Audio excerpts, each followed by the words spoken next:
Bob Farley meets his future wife, nearly 12 years his junior. How's that coffee? Is it better than yesterday? It's never any good. Neither is quite old enough to be a patient, yet they're both visitors. Bob and I would talk all the time when we were at the nursing home, and soon we found out that it was nice to have somebody outside of that setting to talk to. By the way, my name is Bob. Hi, honey. He was only 4 or 5 when he was adopted, and nobody knew the difference. Hey, Dad. How are you? He accepted Loretta and Walt as his parents, and I never knew any father and son that were closer than those two were. Bob tries hard to follow in Walter's footsteps, first as a naval technician. Then he pursues a career in communication technology. In early 2000, nearly a year after Bob's first wife passes away, Bob asks his new friend out on a date, and things get serious. I have something to say to you. Okay. Will you marry me?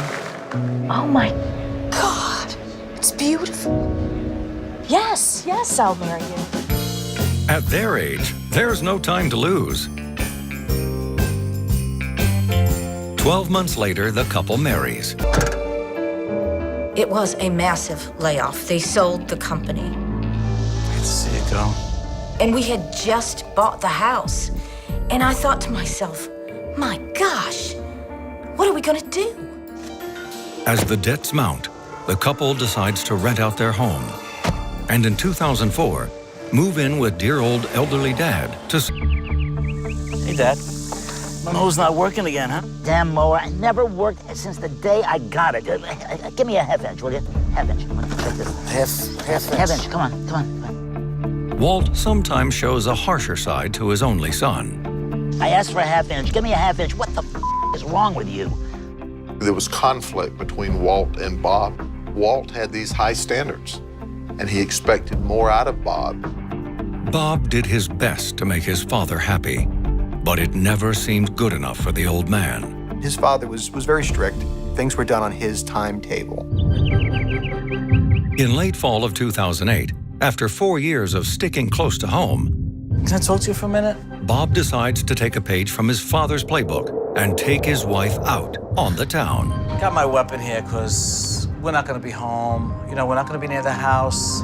But before they leave, Bob wants to make sure his father is safe. You know, God forbid something happens. It's going to be noisy. You know, it's New Year's Eve. He claims his gun will do the trick. Son, I don't need a gun. You just don't know. For safety reasons. Okay, whatever you want to do. Walt's an old World War II veteran and knows how to use a weapon.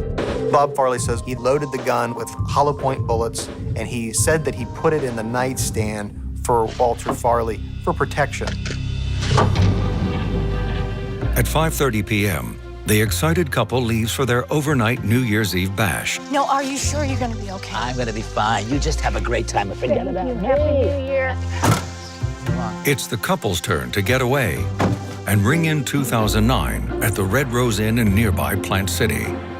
It's no cruise ship, but the resort is a happening place for the retirement set.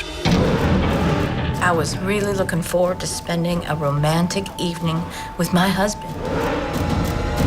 And when I woke up to a nightmare. 3-year-old Bob Farley and his wife arrive at the Red Rose Inn for their first overnight in years. The aging couple is like kids on a sleepover, staying away from their father, Walt, at home. Wow. Finally, huh? So great. They were going to have a nice New Year's evening, let Walt kind of stay by himself, and they were going to go off together and have sort of a date night. Never do this. Yeah. This is fantastic. It's only 6 p.m. The big New Year's bash doesn't kick off until 10. Oh, I better get my pills. Oh, okay. I'll just... Could you get me some water? Thank you. So Bob's wife takes her daily meds for back problems and lays down for a cat nap. Have a nice rest. When you wake up, Happy New Year's. You guys.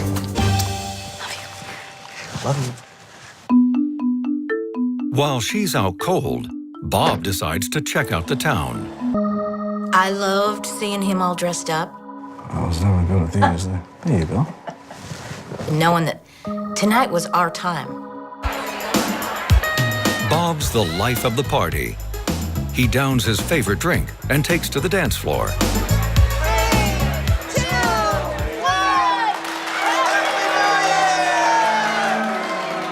1. Not long after, the clock strikes midnight, and the happy couple rings in the new year with a kiss.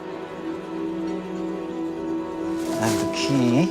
Yes, I have the key. But by 12:15, the old couple is partied out.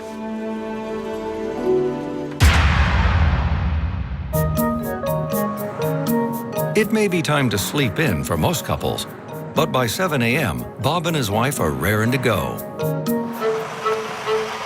Back home, the old man's bladder is screaming for release. Just then, his wife gets a Happy New Year call from a relative. But Bob's in a rush to get to the toilet. And he says, wait here in the car, and he goes inside by himself. Bob never makes it to the bathroom. Instead, he finds a shocking sight. His father lying on the floor in a pool of blood, dead. Bob? Is he okay, Bob? Sheriff's Office, Treasure Emergency. There's blood on the floor, there's blood on his back, and no pulse. Is he breathing? Not breathing. Looks like he's been shot. What is going on? I don't know. We'll wait for the ambulance to come. Sheriff investigators respond to the scene. At the scene, Bob tells deputies they were miles away, celebrating the new year. Bob Farley's crying. There were tears flowing. But before detectives can question Bob further, I'm sorry, sir. I never went to the bathroom. with his house now an off-limits crime scene, he runs over to his neighbors to finish the business he never got to. After all, when a senior has to go, he has to go. Neighbors start coming forward, telling deputies of a strained relationship between father and son. We began to find out that Bob was angry with his father, that they didn't get along, that they argued a lot. So go over the story one more time, please. He says he went south into Plant City. The video clearly shows him driving north back toward his residence. Back in the direction of Lakeland. It wasn't 30 minutes like he had said. It was an hour and a half. You see him come back in from the same direction. Investigators asked Bob to repeat his story. We were like, are you really positive you didn't go to Lakeland? I left to surprise my wife with a fancy restaurant. Sergeant Wallace notices Bob fumbling with his phone, and he devises a scheme that might just get this old man to admit his whereabouts on the night his father was murdered. I said, these cell phones, I said, they have GPS capabilities, which his phone didn't, but he didn't know this. And I said, it's going to show me exactly where you went last night. He was like, oh. As a communication technician, Bob should have known better, but the nervous old man falls for it. Now, would you like to go over your story again? What happened? He starts shaking. I mean, he's literally shaking. I was like, what's going on, Bob? He's like, I need to tell you something, and I'm probably going to be going to jail afterwards.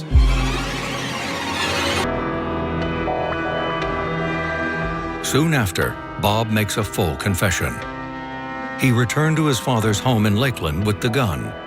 Bob never left it with his father as he claimed. Hey, son, why are you home so early? What are you doing? He just started shooting him. And he shot him, and he shot him. And when he shot this 93-year-old man down, his dad, and he shot him again in the back. Bitter old Bob has no remorse. And he said, I was just so mad because I couldn't stop shooting. It was like almost a pure rage that he was talking about.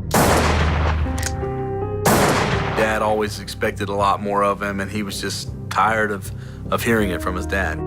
The only thing he was sorry for is that he didn't turn his cell phone off. He was not sorry that he murdered his dad at all.